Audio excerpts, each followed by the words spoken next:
سب سے بڑا سوال جو کہ لوگ سائنسی طور پر جاننا چاہتے ہیں وہ یہ ہے کہ جس اللہ نے اتنی بڑی کائنات کو بنایا وہ کہاں پر ہے، وہ اللہ کون ہے؟ جیسا کہ قرآن میں لکھا ہے کہ وہ اللہ اپنے عرش پر ہے، تو وہ عرش کیسا ہے؟ کیا وہ اللہ بھی انسانوں کی طرح کوئی جسامت رکھتا ہے؟ یہ کائنات اس نے کیسے بنائی؟ اس سے ملتے جلتے سوال ہم آج کی اس ویڈیو کے اندر اسلامی اور سائنسی طور پر جاننے کی کوشش کریں گے، تو چلیے شروع کرتے ہیں۔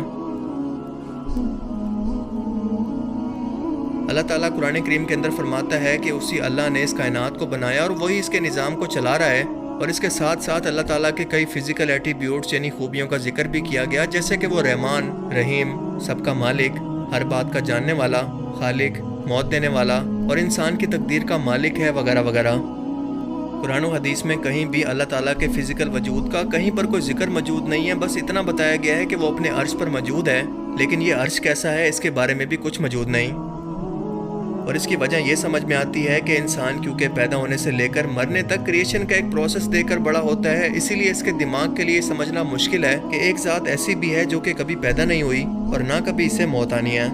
نہ اس کی کوئی اولاد ہے، نہ اس کا کوئی جنس، اور نہ ہی اس پر وقت کا کوئی اثر ہوتا ہے۔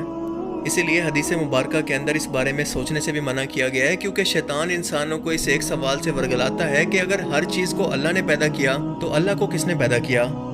اسی لیے اس وقت اللہ سے پناہ مانگنی چاہیے شیطان کے شر سے۔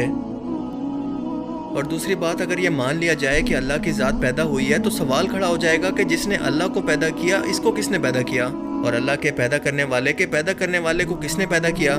یہ سلسلہ کبھی رکے گا ہی نہیں تب تک جب تک ہم اس بات کو تسلیم نہ کر لیں کہ ایک ذات ایسی بھی ہے جس کو نہ کبھی کسی نے پیدا کیا اور نہ اس کو موت آنی ہے، اور یہی تو اسلام میں اللہ کا تصور ہے۔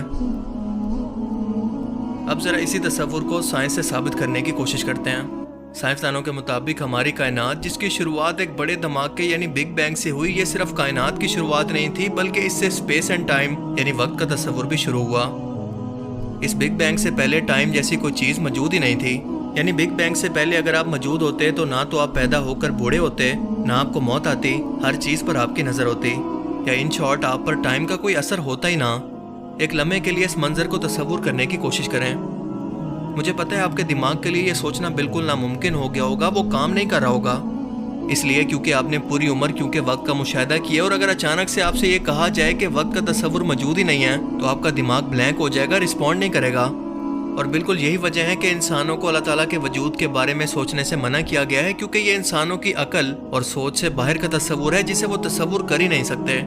اور اللہ کا عرش کیونکہ اس کائنات سے باہر ہے، لہٰذا اس ذات کو دنیاوی قانون کے مطابق جانچنا بے وقوفی نہیں تو اور کیا ہے۔ اس کے علاوہ یہ سوال بھی بے معنی ہو جاتا ہے کہ اللہ کی ذات کب سے موجود ہے، یا بگ بینگ سے پہلے وہ کیا کر رہا تھا؟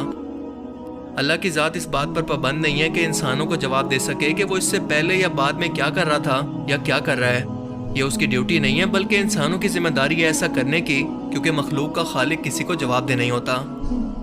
اگر انسان مخلوق ہو کر یہ سوال اللہ سے کر رہا ہے تو اپنی حدود کو پھلانگ رہا ہوتا ہے۔ مثال کے طور پر کوئی پہلے سکیل کا بندہ 22ویں سکیل کے افسر کو سوال نہیں کر سکتا کہ مجھے رپورٹ دو تم دن بھر کیا کرتے ہو یا کیا کرتے رہے۔ یہ اس کی حیثیت سے بڑا سوال ہے۔ اور وہ اللہ کی ذات کیونکہ دنیا و کائنات کی سب سے اعلیٰ ذات ہے، جس جیسی کوئی اور ذات دنیا و کائنات کے اندر موجود نہیں، تو کون ہے جو اس سے سوال کر سکے؟ ہاں، اگر اس کے جیسا کوئی دوسرا خدا موجود ہوتا تو وہ یہ سوال کر سکتا تھا،